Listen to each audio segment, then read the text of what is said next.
है। सो आज हम लोग एनसीईआरटी का चैप्टर 1 का क्वेश्चन नंबर 4 देखेंगे कि इस प्रकार के क्वेश्चन को किस तरह से सॉल्व करते हैं।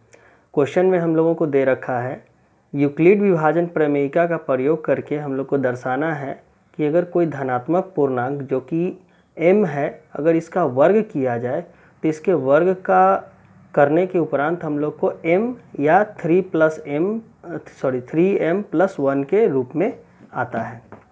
तो सेम प्रक्रिया जो हम लोगों ने पिछले वीडियो में देखा था कि वो किस तरह से हम लोग बनाते हैं, वही प्रक्रिया को इसमें भी सॉल्व करेंगे। उसे इस तरीके से इसमें भी हम लोगों को कुछ मानना होगा। तो सबसे पहले हम लोग मान लेंगे कि माना कि a एवं b, ठीक है। पिछले वाले में हम लोगों ने एक माना था, लेकिन इसमें हम लोग 2 को मानेंगे क्योंकि हम लोगों को इसका वर्ग करके दिखाना है, ठीक है। क्वेश्चन में यहाँ वर्ग करने के लिए दे रखा है, इसलिए हम इसमें 2 को मानेंगे। तो 2 धन पूर्णांक है,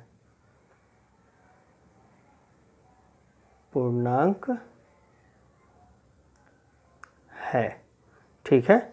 जहाँ यहाँ से लिखते हैं जहाँ a is greater than b, क्योंकि हम लोगों को a को भाज्य की जगह पर रखना है, इसलिए हम लोग इसमें a को बड़ा मान लेंगे, ठीक है ना। एवं b का मान कितना रखेंगे? 3 रखेंगे। क्यों 3 रखेंगे? क्योंकि हम लोगों को b का मान यहाँ पर दे रखा है कि 3 के रूप में होता है, इसलिए। तो अब हम देखेंगे तो यूक्लिड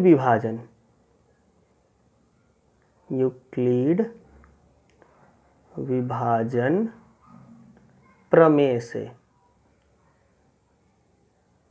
जब हम यूक्लिड विभाजन को लिखते हैं तो इसका मतलब है कि आपको एक चीज़ मालूम होना चाहिए कि a = BQ + R होगा, ठीक है।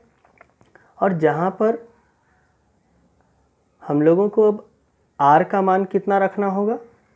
R का मान बेसिकली हम लोगों को 3 से कम होगा, क्योंकि 3 से ज़्यादा रहने पर हमको 3 से फिर भाग लगाया जा सकता है, इसलिए R का मान जब भी होगा वो 3 से कम होगा, मतलब या तो 0 होगा, 1 होगा या फिर 2 होगा, ठीक है।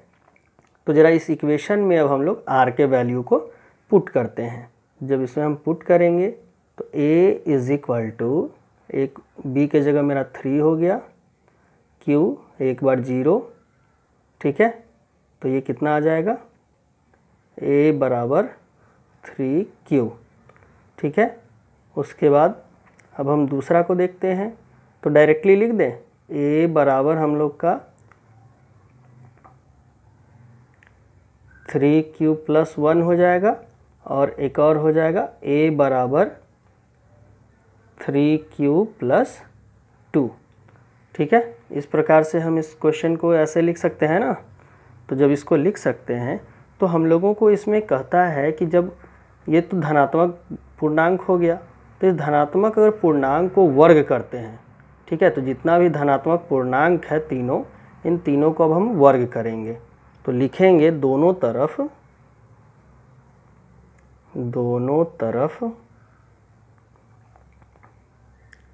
वर्ग करने पर। अब हम इसके दोनों तरफ वर्ग करेंगे, इसके दोनों तरफ वर्ग करेंगे और इसके दोनों तरफ वर्ग करेंगे। तो अगर पहले वाले को हम दोनों तरफ वर्ग करते हैं तो कुछ ऐसा होगा। इसको क्या लिखा जा सकता है? a² = 9q², ऐसे लिख सकते हैं,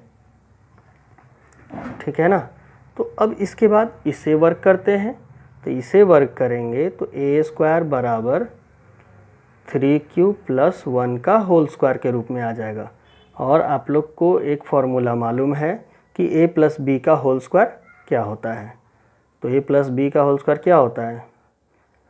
a का स्क्वायर + 2ab और प्लस b का स्क्वायर।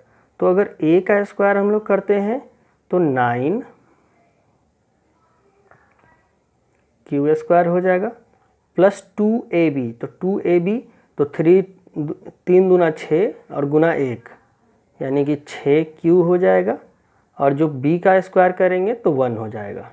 ठीक है, अब आते हैं ये तीसरा का स्क्वायर करते हैं दोनों तरफ। जब इस तीसरे का स्क्वायर करेंगे तो a स्क्वायर बराबर 3q प्लस 2 होगा, इसका भी होल स्क्वायर होगा। तो होल स्क्वायर के फॉर्मूले पर इसे भी जब तोड़ेंगे तो a स्क्वायर बराबर 9q स्क्वायर प्लस इसमें कितना हो जाएगा, 2 दूना 4 अतिया 12 q प्लस 4, इतना हो जाएगा। देखिए तो ठीक है, जब इतना हो जाएगा तो इसे हम लोग एक तरह से चेंज करेंगे। इसे चेंज कैसे करेंगे, तो इसमें 9 का 9 लिखेंगे, q स्क्वायर लिखेंगे, प्लस 12 को 12q के फॉर्म में लिखेंगे, और इससे हम लोग एक काम कर सकते हैं, 1 प्लस 3 लिख सकते हैं। ऐसा करने से हम लोगों को इसका जो मान है, ये जो a स्क्वायर का मान है, वो पुराने वाले इक्वेशन के तरह यहाँ से हम लोगों को मैच हो जाएगा, जिसमें हम लोग 3 को अलग कर सकेंगे। ठीक है ना, जब 3 को 1 मिनट, हाँ, जब हम 3 को अलग कर सकेंगे तो हम लोगों का ये आगे की ओर बढ़ जाएगा। ठीक है, या फिर हम इसको ऐसे ना करके हम यहाँ पर से डायरेक्टली इतना लिखें, तो इस 4 को हम लोग 3 + 1 लिख सकते हैं क्या, ऐसे 3 and + 1, और इसको अगर ब्रैकेट में डाल दे तो कुछ ऐसे हो जाएगा। ठीक है, अब इसके बाद क्या करेंगे, अब हम लोगों को इस तीनों में 3 कॉमन दिख रहा है, तो 3 जब कॉमन निकालेंगे हम लोग ऐसे, तो कॉमन निकालने के बाद हमारा यहाँ पर क्या बच जाएगा, 3q स्क्वायर, क्योंकि 9 था तो 3q स्क्वायर, यहाँ पर कितना बचेगा 4q, और यहाँ कुछ नहीं, यहाँ 1 बच जाएगा, और हम लोगों का ब्रैकेट में यहाँ के बाद यहाँ ये वाला 1 बचा हुआ है। तो इसको कुछ ऐसे लिख सकते हैं a के स्क्वायर को। ठीक है, ये a स्क्वायर है, यहाँ भी a स्क्वायर है। देखिए तो कुछ ऐसे इस इक्वेशन को इस तरह से लिख सकते हैं।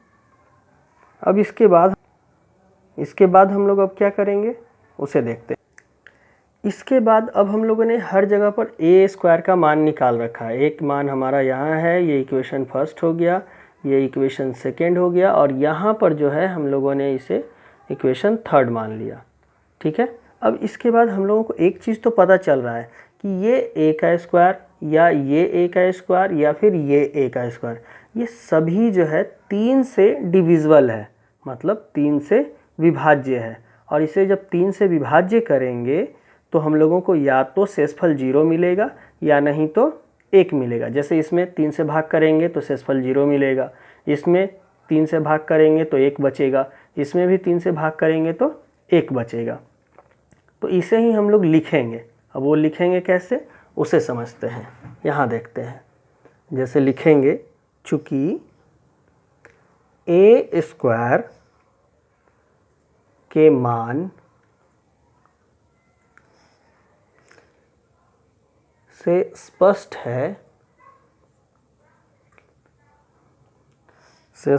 है कि a स्क्वायर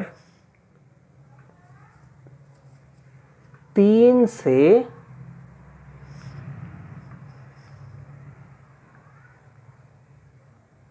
विभाजित करने पर शेष 0 या 1 होगा। ये चीज़ तो हम लोगों को समझ में आ गया है। पीछे हम लोगों ने देखा है कि a स्क्वायर का मान 3 इक्वेशन में हम लोगों ने निकाला है। तो इस तरह से हम लोग देख सकते हैं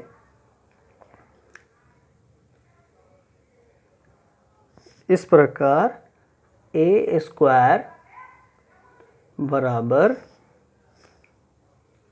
3m + 0 या फिर a स्क्वायर बराबर 3m+1 या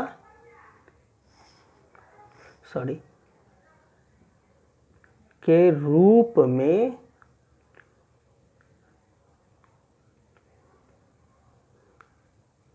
प्राप्त हुआ। ठीक है, इस तरह से, क्योंकि हम लोगों ने इन सबको 3 से जब भाग किया है तो 3 से भाग करने पर हम लोगों को ये प्राप्त हुआ है, तो इसलिए हम कह सकते हैं हुआ। तो पूर्णांक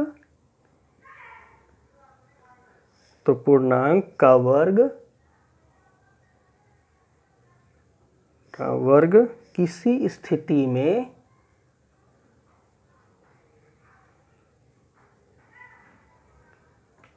स्थिति में या स्थिति के लिए 3m या 3m+1 के रूप में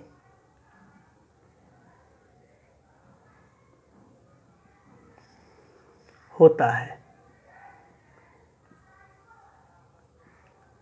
ठीक है ना।